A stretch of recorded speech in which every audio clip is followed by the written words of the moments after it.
How's everybody feeling? How we doing? All right. I was sitting backstage for that. I don't know what the fuck happened, but let's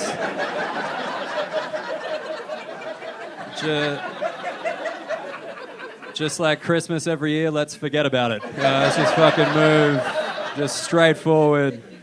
I love you, Dad. Let's not talk till December. That's probably the way to play it. Thanks for coming out, man. It's cool. It's my first time in Liverpool. I'm Australian. Any Australians in? Good.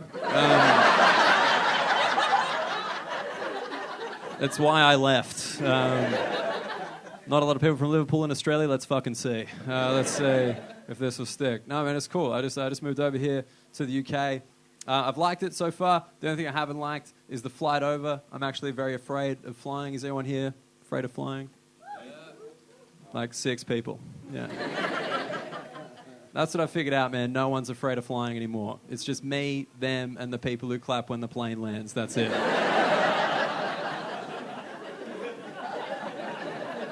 Only people still afraid of flying are us and old Italians. That's the whole demographic. But like, it's cool, man. I had a good year. I've been doing comedy, like a lot of different places. I did some gigs in New York last year. My parents were actually really worried about me going there. They were like, Dan, aren't you worried about like the threat of terrorism? And I was like, Mum and Dad, relax. There's actually nowhere safer than my gigs.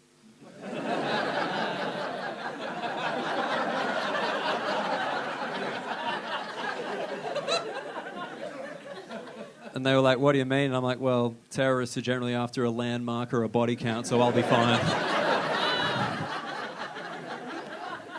I don't think this guy's a target, I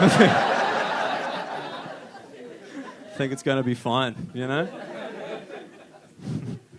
But like, Australia's really safe as well, right? Never let too much happen. And I think it's just because we're too far away, right? I think that's our big defense. Because after 22 hours on a plane, you don't have an ideology anymore. You don't believe in anything. You just believe in getting off that plane and killing that baby. That's it. That's all you believe in. Just that one fucking baby, row 22, seat F. It's not part of a larger thing. It's a lone wolf attack. I'm coming for you. But like, if I'm being honest, I do think terrorists have dropped the ball a little bit recently, right?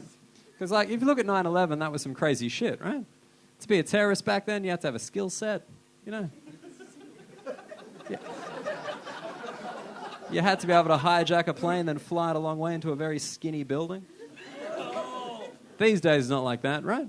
The job interviews must be short. It's like, hey man, can you drive a car? Not really. Perfect.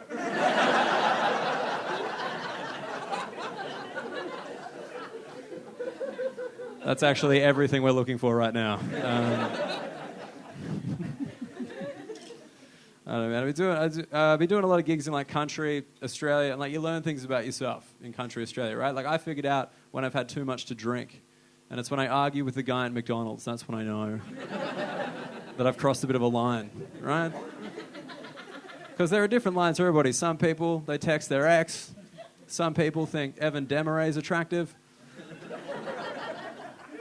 Here's my friend, I can say that. But no, man, for me, it's like when I argue with the guy at McDonald's, Because like, you go to McDonald's when you're drunk, you're fired up. By the time you hit the counter, you've had to wait. You go up to the dude and you're like, hey, man, can I get a cheeseburger? And the guy working there's like, is that the burger or the meal? Then you say, you saying a burger isn't a meal, cunt?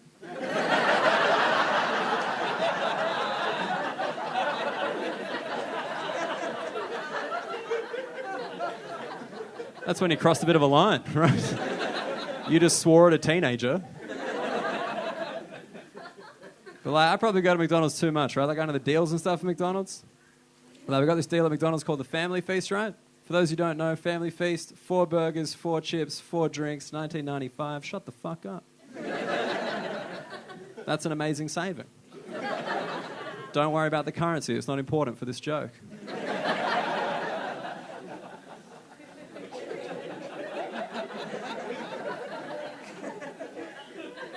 And I went to McDonald's one night, right? 2 a.m. I was real drunk. And I was to do at the counter. And I was like, hey, man, can I get the Family Feast, please? And the guy working there was like, oh, sorry, sir, we don't actually serve the Family Feast after midnight. And I said, well, actually, all time is after midnight.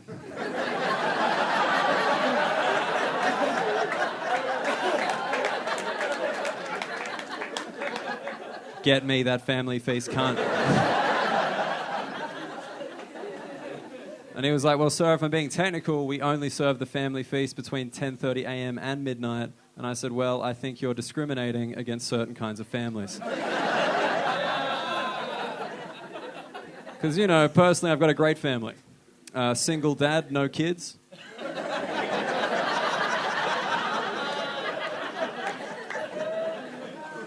Probably the best kind of family, if I'm being honest. Yeah, as I said, I just moved to the UK. Like, I don't think I'm fully integrated into English life yet, because when I read BBC, I still think big black cock. Right?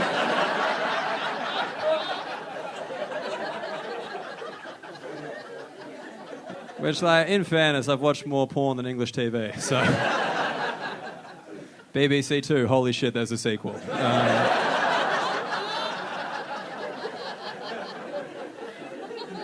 The original must have been fucking popular.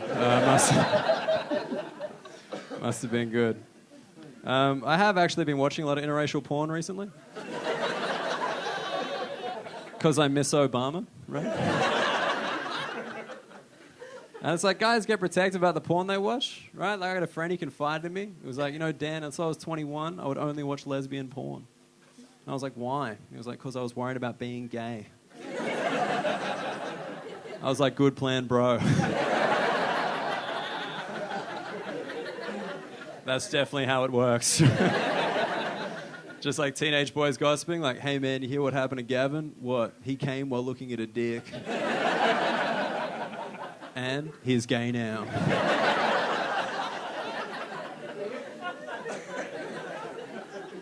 Man, I'll be honest with you. I'm 28 years old. If I'm watching porn, I want a dick in there. When I see a dick on screen, it's like my team's playing, right?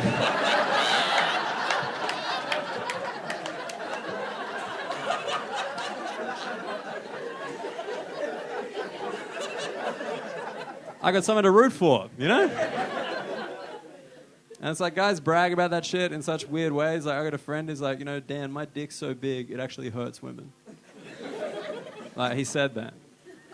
And I was like, man, if I wanted to hurt someone with my dick, I'd have to write something mean on it.